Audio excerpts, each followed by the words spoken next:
The people you trust to replace the battery in your iPhone, iPad, or other mobile device can repair them too. The experts at Batteries Plus Bulbs can repair cracked screens, broken buttons, speakers, cameras, and more, usually while you wait. After all, at Batteries Plus Bulbs, we know it doesn't matter who broke your smartphone or tablet. All that matters is who you can trust to fix it. Batteries Plus Bulbs. Trust the plus. Batteries Plus Bulbs has a message for anyone who breaks their smartphone, tablet, or other device. We fix them in Cincinnati, Springdale, and Westchester. See batteriesplus.com for details and limitations. Blog Talk Radio.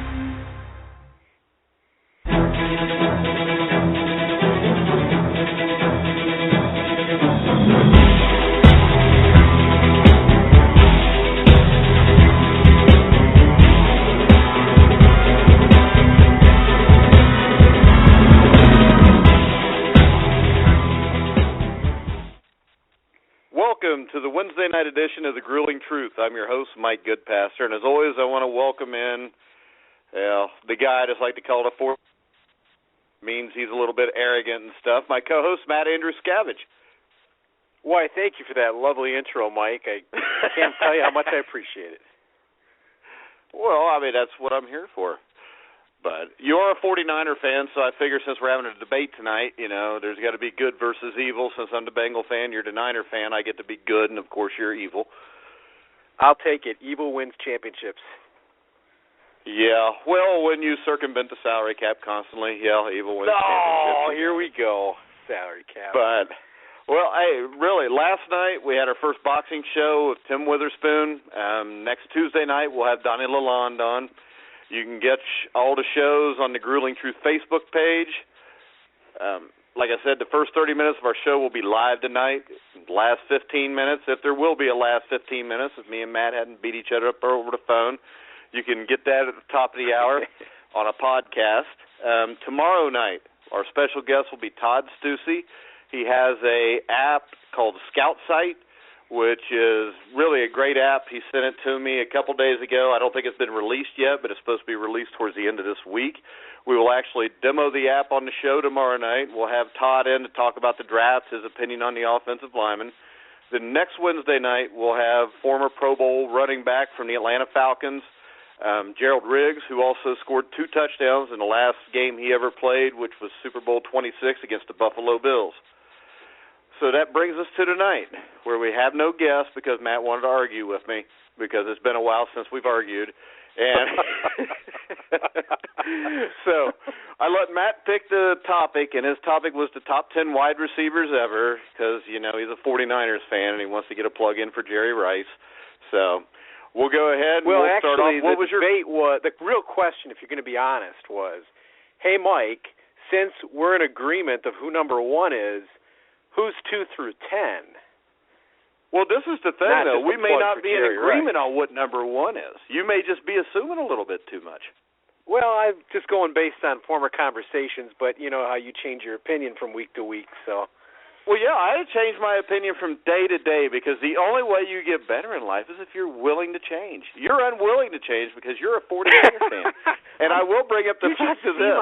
You should see my notepad for this list. It has so many crossing off. I'm very willing to change. Well, see, this is the thing. You're a 49er fan, so you come in prepared. Me as a Cincinnati Bengal fan, I called Mike Brown, and I said, Mike, how do I do this? He said, you take a dartboard, put 30 names on it, close your eyes, and throw 10 darts. The 10 darts that hit, those are the 10 people. So then I put them in a hat, those 10, and I drew them out. I do it daily, so I get a different top 10 each time. So this is great. At least we know the difference now between my team and your team. One team is prepared, the other team throws darts to figure out. One team has been to the playoffs the 4 straight years. The other one fired a coach that got him to the Super Bowl and didn't make the playoffs last year, and they hired a guy that's never been a head coach. He's an offensive line coach, and your team will be in last this year, and my team will be in first again. Of course, we will lose that playoff game. But I'm not saying that our organization's perfect either. Okay, well, you always said it was. They haven't been near as good since they stopped cheating, but we'll get off that topic. The topic's the top 10 wide receivers. What was your criteria for picking the top 10? Oh, man. Well, I struggled between about 4 or 5 of them. Basically, you obviously have to go by a lot of statistics because you can always make the argument, well, the great ones had the great quarterbacks. Well, of course. So I'm not even addressing that. You have to include statistics. I wanted to go across eras because I wanted to take a look at which players dominated their eras. I think it's fair to go across time with some of this stuff. I wanted to at least consider all of the top receivers from each of the last 8 decades. And then basically I wanted to go with big games, Pro Bowls. There was a lot of stuff. So it was kind of a mismatch between all of those things. What was yours? I already told you, the dartboard. You really did it, so that means Chad Johnson really is your number one receiver. No, because he wouldn't have made my top 30 to put it on there. You can't bring up Chad Ochocinco or whatever you call him. We Bengal fans turned on him about 2006, so he's not even considered in the conversation. 30 Bengals better than Chad Johnson? 30 NFL wide receivers, but there's been better ones. Okay, Chris Collinsworth was better than Chad Johnson. Chris Collinsworth was a heck of a wide receiver. He was. Plus, you can't overlook the fact he was a white guy that ran a 4.40 and played wide receiver in the NFL. That is true. Those are rare breeds. There you go. He wasn't just a slot receiver like a Wes Welker. But now I went and I looked at stats. Some guys have stats so big that you can't ignore them. And then you've got other guys that, if you played in the 60s or 70s and you had 400 or 500 receptions, to me that's the same as probably having 800 or 900 a day for your career. Just because it was a different game, it was more of a vertical passing game. You look at the guys back then, they don't have as many receptions, but most of those guys, yards per catch, blow out the guys that are playing today. You didn't have all the hitches and the quick slants. It was basically a vertical passing game. So let's get this started off. You want to go first with your number 10? Yeah. Well, I was stuck between about 5 guys. And number 10, I decided to go based on dominating an era, and I went with Lance Allworth from the San Diego Chargers. Lance Allworth basically dominated the 1960s. Even though it was in the AFL, you watch his speed, the way he was not like a really big guy, but the guy was always open. The guy was always outrunning everybody. And he put up some really crazy numbers in, like you said, a downfield passing game. He didn't have all the hitches and the slants and the bubble screens and all the ways to really increase your reception total. He was just outrunning guys and outplaying some big corners back when they could really tackle you and just bury you at the line of scrimmage. Well, I will disagree in the fact that I think you've got him way too low. But we'll get to that later when we get to where I've got him. So, at least I got him on the list, 10, right? Oh, yeah. He's up there a lot higher than 10, though. My number 10 was Steve Largent. Steve Largent was a guy that, he was the first man to catch 100 touchdown passes. He was a 7-time Pro Bowler, 819 receptions, 13,000 yards, 100 touchdowns, 177 straight games with a reception. And the big thing about Steve Largent to me, which is probably why he's a little bit lower on the list, is his quarterbacks were Jim Zorn. That's hard to say. Jim Zorn and Dave Craig. They were both solid quarterbacks. Craig, I think, maybe made a Pro Bowl or two, but it's not like having John Elway or Joe Montana throwing to you. Right. Yeah, Steve really, Largent. I went through. I wait a second now. I talked for like 2 minutes, and all you said was right. Come on, man. I was going to get there. I had Steve Largent on my number 10 with Art Monk, Anquan Bolden, and like 3 other guys. Anquan Bolden is at number 10 with is up there with Art Monk and Steve Largent. Well, I didn't have him on the list. And Anquan Bolden plays for the 49ers. No, Anquan Bolden had a great career with the Cardinals and the Ravens. I'll tell you what, I'm hanging up if you put run. Ronaldo Nehemiah in the top 10. Ronaldo Nehemiah. No, I did give consideration to like 500 or 600 guys, and I decided to go with Lance Allworth. But Largent was definitely up there for me, just because he didn't have the magic gloves that all the receivers have now. And you watch some of the catches that Steve Largent made on the sidelines. He was like Chris Carter before Chris Carter. Yeah, and I totally agree. He was a smaller guy, but he always find a way to get open. Come on now, this is a perfect segue. Let me go. My number 9 is Chris Carter. Chris Carter was a guy, 8-time Pro Bowls, over 1,000 receptions, almost 14,000 yards, 130 touchdowns. I think what was it they always said about him? All he does is catch touchdowns. Yeah. I mean, he ran great routes. I mean, he overcame a lot of adversity at the start of his career, which, I mean, will fit into my criteria because anybody that has the kind of start where he gets cut by the Philadelphia Eagles, I mean, of course, it was Buddy Ryan, and if you weren't a DB or a defensive player, Buddy didn't really care anyways, but they let him go. He goes to Minnesota. He resurrects his career. And then on top of that, from everything you read, he was a great teammate, helped guys like Jake Reed, Randy Moss, all those guys develop into really good wide receivers. I got Chris Carter much higher.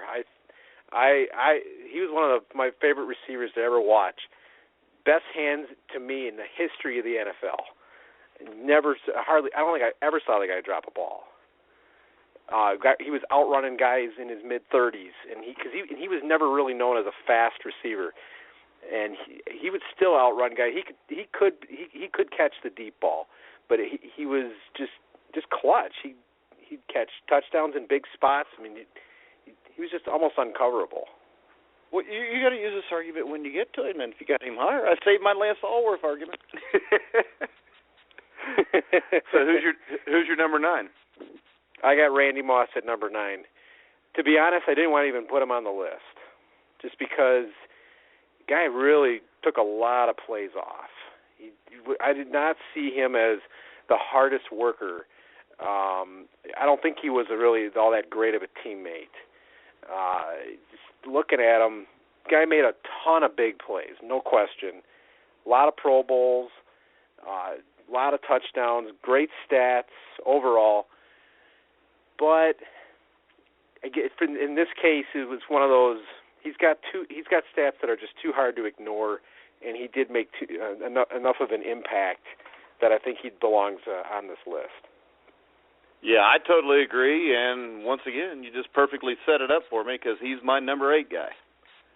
Moss is at 8. Okay. Yeah, I mean, so the thing is, 7 Pro Bowls. I mean, he was the Offensive Rookie of the Year in 1998. He was the Comeback Player of the Year in 2007, 982 touchdowns, 15,292 yards, and 156 touchdowns. I know what you're saying about the taking the plays off, but there's a lot of plays he didn't take off. I mean, but if without taking those plays off, Randy Moss could be a guy that's sitting at number 1. Yeah, because he was a freak. I mean, he could go up and get. What's your opinion there? Because I know we talked about it a little bit with Moss. Yeah, if he had worked a little bit harder, I think he could have been number 1 all time. Because physically and his speed, he doesn't really have a lot of peers. All right. Well, you want to go to your number 8? Number 8, I got Tim Brown. I'm doing a mismatch between eras and stats and big plays and all of that stuff. And I was kind of looking between Tim Brown and Andre Reed, and I decided to go with Tim Brown. Thought he had a little bit better speed. Tim Brown, basically a lot of years with mediocre quarterback play, especially in the 90s. Guys always averaging close to 90 receptions a year, always over 1,000 yards, 9 to 10 touchdowns every season. Guy ends up with almost 1,100 receptions, almost 15,000 yards, and 100 touchdowns. Pretty hard to ignore. I think he belongs in the top 10. Well, who do you got at number 7? Number 7, I got Michael Irvin. Michael Irvin, another guy. His career was shortened by the injury, but I think he did enough in the 90s to help the Dallas Cowboys win championships. Guys, what did people always say about Michael Irvin? big players playing big games. He's called the playmaker. He always showed up in the big game. Very, very difficult I agree. to cover. I don't very have him physical. I don't have him in my top 10, but as we talked before, there's like 20 guys here we could put in our top 10 and wouldn't bother us. That's why this is such a hard one because, I think there's like 20 guys we're trying to fit into 10. It's very difficult to get this right. And you could basically make like 4 or 5 different lists, and they'd all be essentially correct. Well, I mean, luckily mine's Irvin, right, so I'll go ahead and give you my number 7 if you want. Go ahead. Terrell Owens. I mean, Terrell Owens, I think, to me, he gets a bad rap. I mean, how can he not be in a top 10 with 15,934 yards, second all-time, 153 touchdowns, 1,078 receptions, one of only 9 players to catch, 100 passes in like 9 or 10 seasons. And I mean, the thing about him is this: he had a bad attitude, I guess, but he played for the Niners. He played for the Bengals. I can tell you this from what I saw of him: I never saw him take any plays off. No, Terrell Owens did not take plays off. He was a very hard worker. Go back to the 2004 Super Bowl 39. Guy has a broken ankle. Basically, he's the reason they invented the collar or the what's the name of that rule? Never mind. The horse collar. He breaks his ankle near the end of the season. Fights his way back. Comes into the Super Bowl and gets 9 catches for over 100 yards, and they almost win the whole thing, largely because of him. Well, right now, Matt, we've actually got a caller on the line that's probably going to argue with at least one of us. Outstanding. Are you there, caller? I'm here, and I want you to know I had trepidations about calling, but I just to put in a vote, and my vote is for Michael Irvin. I didn't hear you guys mention him, or maybe I wasn't listening when you did. Yeah, actually, Matt just mentioned him, and we're just at the bottom part of the top 10. We're only up to like number 7 now. Matt, actually, I think Matt had him at number 7. Yes, he's my number 7. Well, who's number 1 and 2, if you don't mind me asking? Well, you'll have to listen to the rest of the show for that. Okay. Oh, you're going back. Okay. No, I understand. Yeah, we're going 10 through 1. We're going from the bottom to the top. Okay. Yeah. Well, Jerry Rice should have already been mentioned because he's nowhere near. Yeah, and I know you're going to put Randy Moss probably at the 2 position, but no, actually, we just put Moss at like 8 or 9. Yep, what? I got him at 9. Yeah. Okay. Well, let me continue to listen. All right. Okay. All right. You want us to put you on hold so you can listen that way, or? Well, I'm going to mute myself, and I'll just continue to listen because I'm very curious about that 1 through 5 spot, the 1 through 5 position. Who do you think should be number 1, Michael Irvin? No, I'm not going to say, but I don't understand how Randy Moss could be number 9. You think he should be higher? Oh, most definitely. And you haven't mentioned, well, I'm just going to listen. I don't want to say anything else. I'm just going to continue to listen. I don't want to interrupt anything, but if you don't mind, I'd like to comment later. Okay? Sounds good. All right. Thank All you. right. We'll put you on hold. We'll come back to you at the end. Okay, cool. All right. Number 6. Who you got at number 6, Matt? I've got James Lofton. James Lofton, pure speed. Basically, when he retires, he's got 14,000 yards, 764 receptions, and 75 touchdowns. Like we were talking about, what that might mean today with his speed and the way the rules are today. What numbers could James Lofton have put up? When he retired, he was the number 1 receiver. It took Rice a little bit of time to break his yardage record, but. Yeah, James Lofton didn't play with a great team with the Packers. He had a decent quarterback in Lynn Dickey, and he did put up some more numbers with the Buffalo Bills and Jim Kelly, but the majority of his career was spent in Green Bay, where, well, that wasn't exactly the greatest of teams. Well, yeah, Len Dickey. Len Dickey was a good quarterback for a few years. But, yeah, overall, a lot of his career was with a quarterback who wasn't necessarily Jim Kelly. I totally agree with you on number 6 at James Lofton. So if you want, I'll go ahead and give you my number 5. My number 5 is Lance Allworth, which I know you completely disagree with because you got him at 9. Now, but my thing about Lance Allworth, he was a 7-time All-Pro, held the record for most consecutive games with a reception 96 for a long time, had 7,000-yard receiving seasons consecutively, still holds the record with 200 receiving yards in a game 5 times, 542 receptions over 10,000 yards, 85 touchdowns, fastest player to reach 50 receiving touchdowns. I mean, the guy gets overlooked because he played in the AFL, but I don't really think he gets overlooked. You look at most people's top 10, he's in there, and he's usually in the top 5 or 6. So I think he was a great route runner, but he was remembered more. But yeah, overall, I think you're right. I think he, for the most part, gets remembered. But yeah, he just gets a bad rap because, like you said, he played in the AFL. Lance Allworth, I mean, I don't really think you can go wrong. I mean, I think you'll agree with my number 5. What is your number 5? My number 5 is Don Hudson. I had to get him in the top 5 just because of the way he dominated. He was essentially the Babe Ruth of football.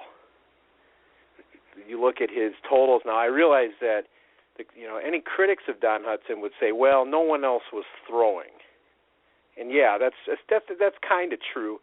But the numbers that he put up, you go through his. I mean, the guy had 1,000 yards in 1942. He had 1,200 yards. He had 99 touchdowns to end his career, and he had to play defense. And it took a long time. Steve Largent finally broke his touchdown record in 1989. So his touchdown record stood for like 40 years, almost 45 years. Don Hudson dominated in a way that we really haven't seen, just simply because he was such a pioneer. And he had the speed and the size that he could probably still play today. Well, I think you made the caller mad because she hung up. But all right, so where are we at? My number 4? Yeah. My number 4 is Raymond Berry. I mean, I think he is generally regarded by most people as the finest route runner the NFL's ever seen. The 1958 NFL title game against the Giants, which people say was the greatest game that was ever played, even though it wasn't, kind of boring until the end. He caught 12 balls for 178 yards and a touchdown. For his career, which most of it was in their 50s, early 60s, 631 receptions, 68 touchdowns, almost 10,000 yards. The stat that really gets me when I looked it up was he had 2 drop passes his entire career. He is on the 50th anniversary NFL team and the 75th anniversary NFL team. Yeah, Raymond Berry, you go through his career, I think he led the league in receiving from like 58 to 60.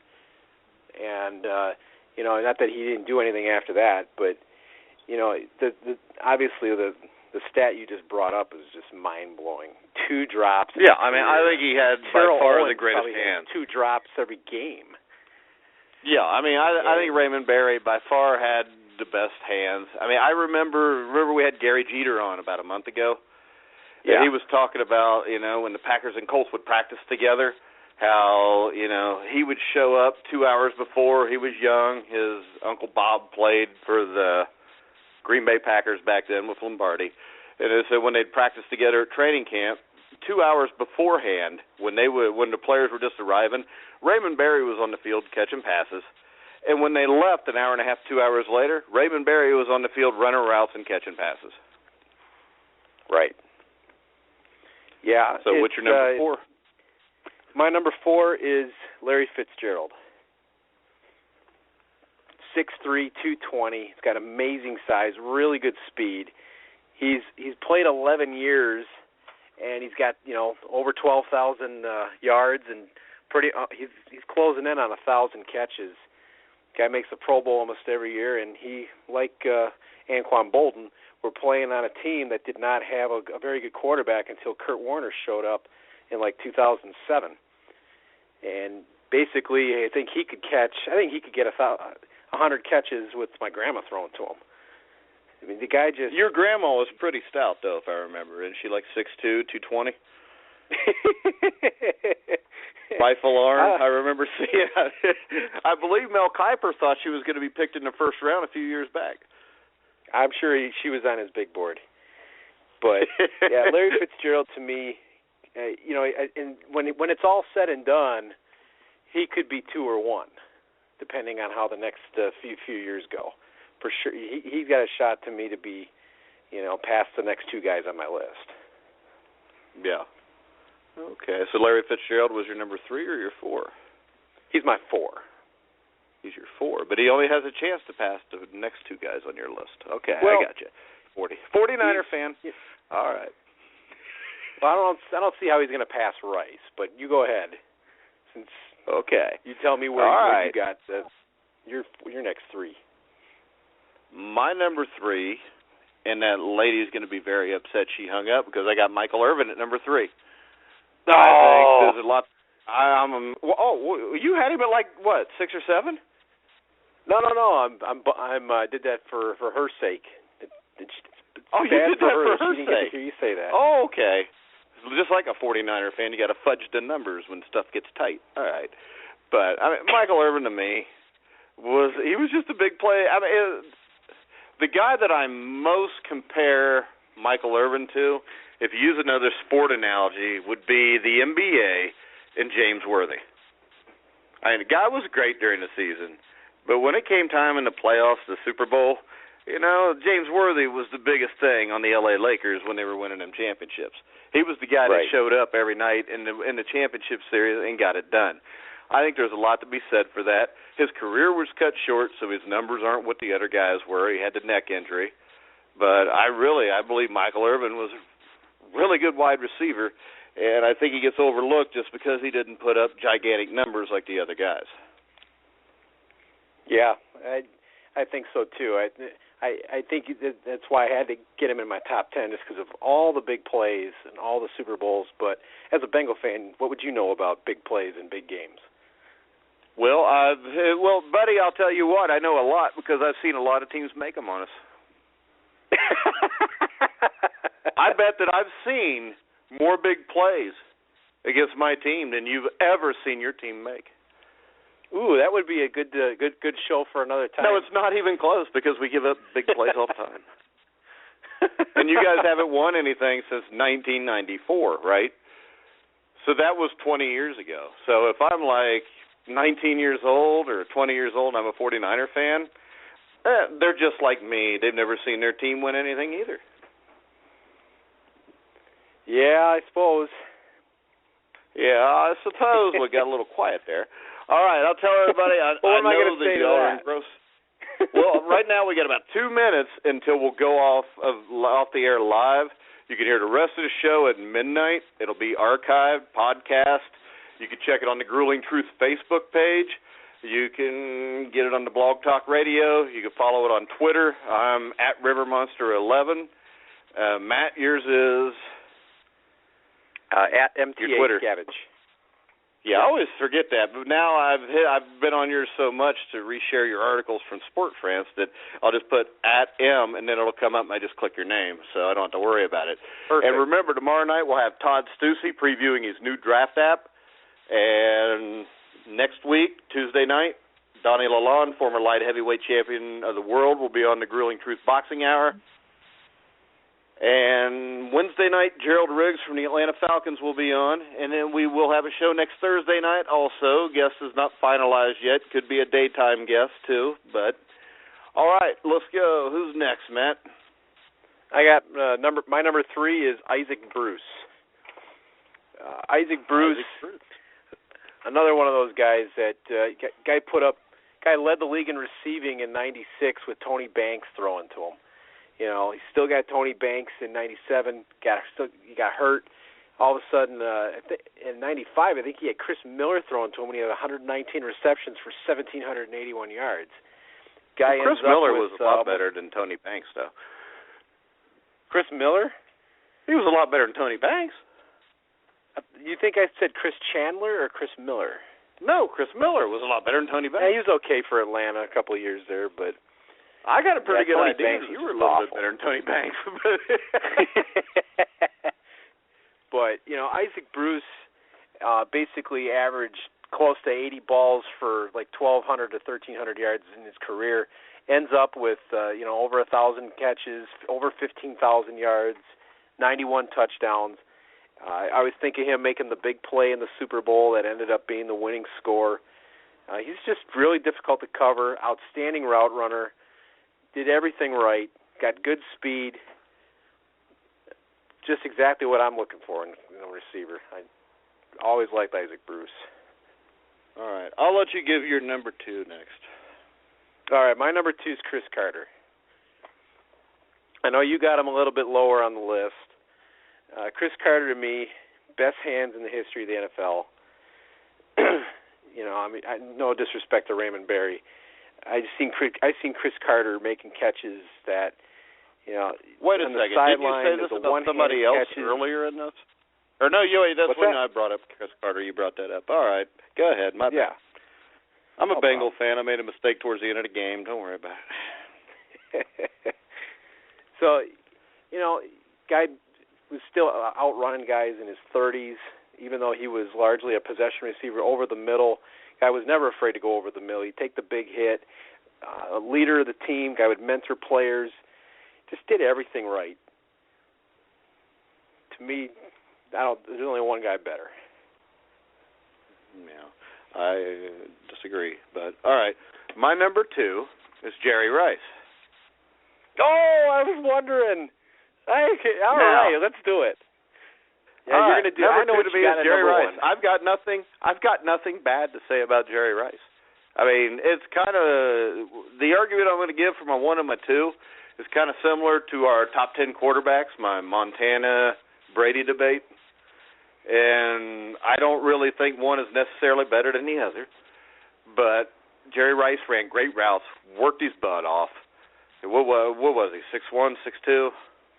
He was 6'2". 6'2", what, weighed about 215, 220? 205. 210, okay. My number 1, we'll just get to this, all right? Because we already know your number 1 is going to be Jerry Rice. And I'm not saying you're a homer, but I'm sure that was penciled in every time you did your top 10 without even thinking about it. Huh? Just like 99% of America. But go ahead. No, not really 99% of America. You know what, though? I mean, if you look at it, the majority of Americans voted for George Bush to be president and Barack Obama, and they were all wrong about that. Oh, my God. Now we're going here. Yeah, I mean, they also voted for Richard Nixon at one point. Well, we could talk politics. You just gave me a thing that says 99% of America. I mean, you've known me for a long time. NFL football fans that live in America. Do you think that 99% of America disagreeing with me would bother me even a little bit? No, I'm not saying that's the case because well, you're a don't throw Bengal that at me. Then that's not an argument. An argument is not to say, well, I believe you're wrong because he said so. Okay. No, majority of opinion doesn't mean anything, but I shouldn't be painted to be crazy that I have Jerry Rice at number 1 without thinking about it.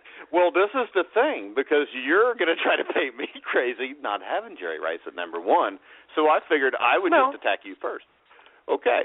It depends, because we've had 2 different debates. You've made a case for 2 different number 1s besides Jerry Rice, so I think I know who your number 1 is, but we've actually had 2 different discussions about it. So I don't think you have a a clue who my number 1 is, because, see, this is the thing. I don't want you to know who my number 1 is. You know, this would be very boring. This would be very boring if both of us knew each other's top 10 and we just sat here and talked for like 28 minutes. And then instead of having archive time, we just go off the air because we got nothing else to talk about because we agreed to everything, put everybody to sleep, and nobody wanted to listen to it. Perfect. Now, I'm going to tell you my 3 guesses. And I'm going to find out if I'm right or wrong. Well, you told me you had 2 guesses. You said it was between 2. Well, all right, you're right. I only have 2 guesses. If you get it, it's because I hinted it to you at like 10 till tonight, so you didn't completely crap your pants. Go ahead. Should tell you we've had the discussion about Don Hudson, so that's a possible one. We had the discussion about Larry Fitzgerald. That's a possible one. And then I figured you would try to pick one that I wouldn't get, for all the reasons that you gave. I'm going to go with Fitzgerald, but who knows? I mean, it could be Chad Johnson for all I know. Well, that's strike one, strike two, strike three. No, because what I'm giving you here is what I actually think is number one. All right? My number one receiver is an eye test receiver who also has the stats. Hasn't played very long. He's played about, I think, 9 or 10 years. He's 30 years old. He's 6'5", 236 pounds. I mean, he is the best wide receiver I have ever seen. If I was a defensive back, I would much rather see Jerry Rice across from me than Calvin Johnson. All right, Calvin Johnson. Perfect. Calvin Johnson already broke Rice's single-season record for receiving yards with almost 2,000 in a season. Yeah, he holds the record consecutive 100-yard games at 8, consecutive games of 10 or more receptions at 4. Tied Michael Irvin's most 100-yard games receiving in a season at 11. Now, his complete stats aren't as good as Jerry Rice, but Jerry Rice played 20 years. I mean, he is the earliest at the age of 30 to do anything he's done. I mean, he set every record for everything there is by the age of 30. He's probably still got at least 6 or 7 good years left. And if you compute, and double the seasons and everything, their numbers are almost the same. He didn't have Joe Montana. He had Matt Stafford. I'm not saying that's a bad thing because Matt Stafford puts up a lot of regular season passing yards. The problem is this. With Matt Stafford, when you get to the playoffs, he tends to shrink up and disappear. That is not Calvin Johnson's fault. The quarterback argument is always, did they win a Super Bowl? I don't think you can use that with a wide receiver because a wide receiver has to have a quarterback. And I just think I agree with you there. If I'm a normal size NFL cornerback and I'm 6'1", 200 pounds, I really don't want to see Calvin Johnson anywhere near my side of the field. But Calvin Johnson can be beat. Calvin Johnson. Oh, can he? So can Jerry Rice. Everybody can be beat. Everybody has a weakness. Right.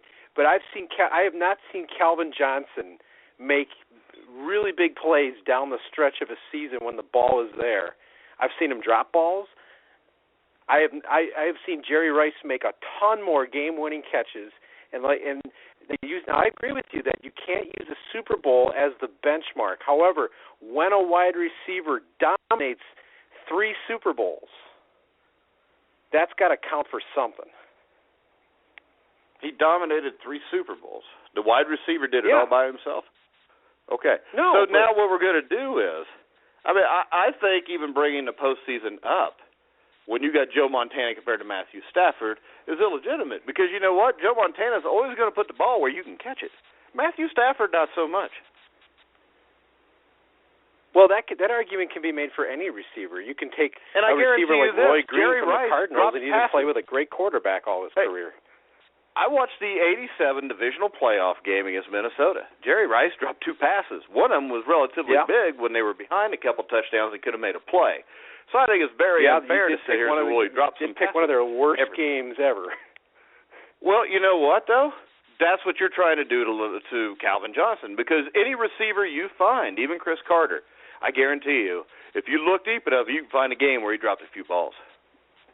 Okay. Now, you said I think the real test is going to be, what's Calvin? Is Calvin Johnson going to be anywhere close to the records that Jerry Rice broke in the early 90s? I'm not talking about cumulative stats, for the whole career. But Jerry Rice broke all the records 8 years into his career. He had all of them. Yeah, and I just gave you 4 or 5 of them that Calvin Johnson has broken, and he's played for 8 years. Okay.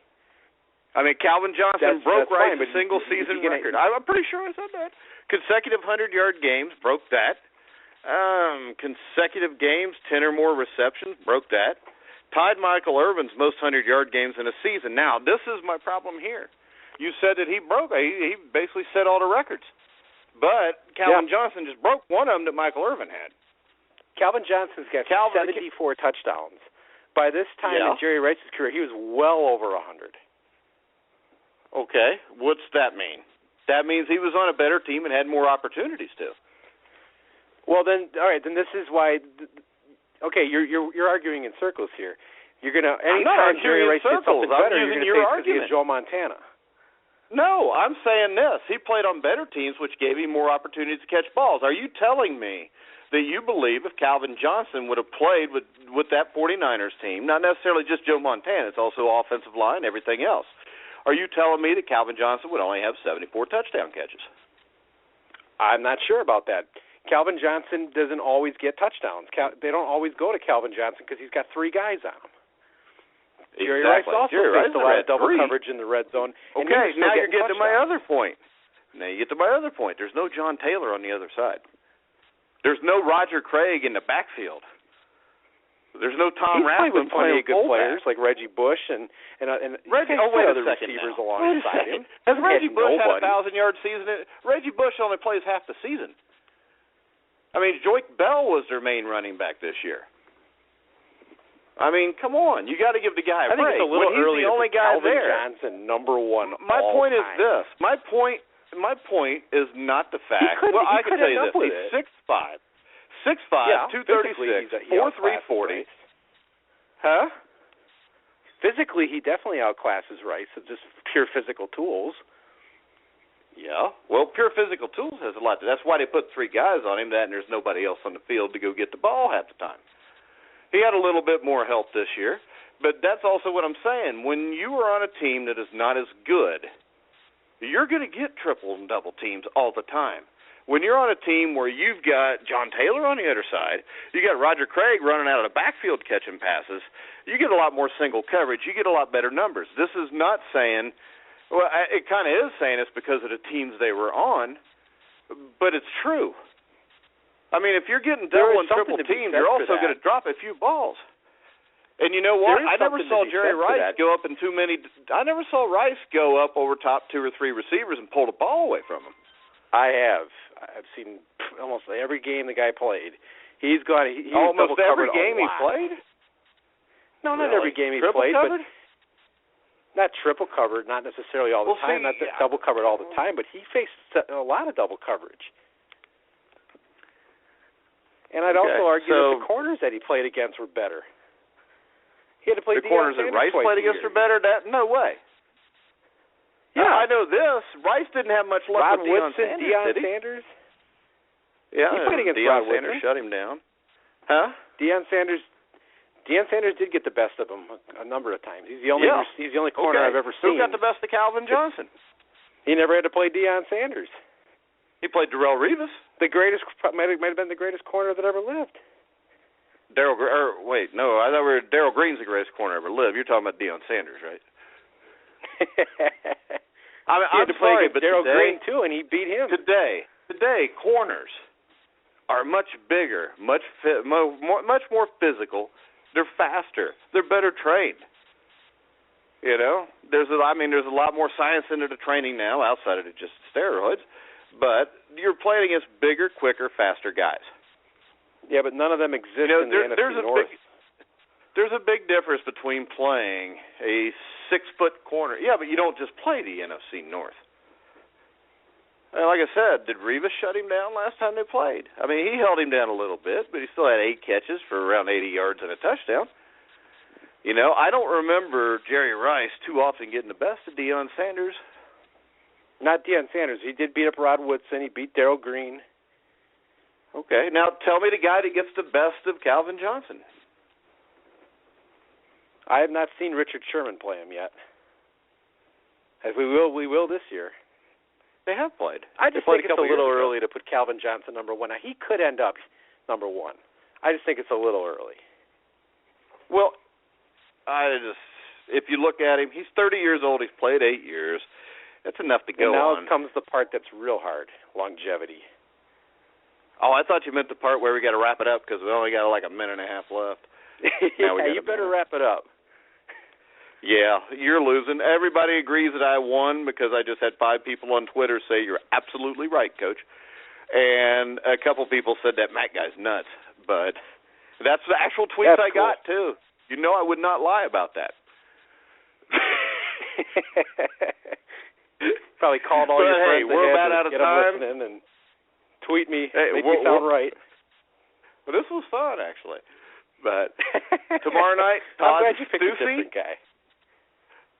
Tomorrow, Todd Stussy talking about his draft app. He'll also do a little preview of the NFL draft. I want to thank my co-host, Matt Andruscavage. Always a good time, Mike. There, Matt. But, all right, we will see you guys tomorrow night, 11 o'clock p.m. Eastern Time with Todd Stussy and his draft app. Remember, if you get a chance, get on Facebook, find the Grueling Truth Facebook page, like it, follow us there. All the shows will be downloaded there. Yeah, we're done.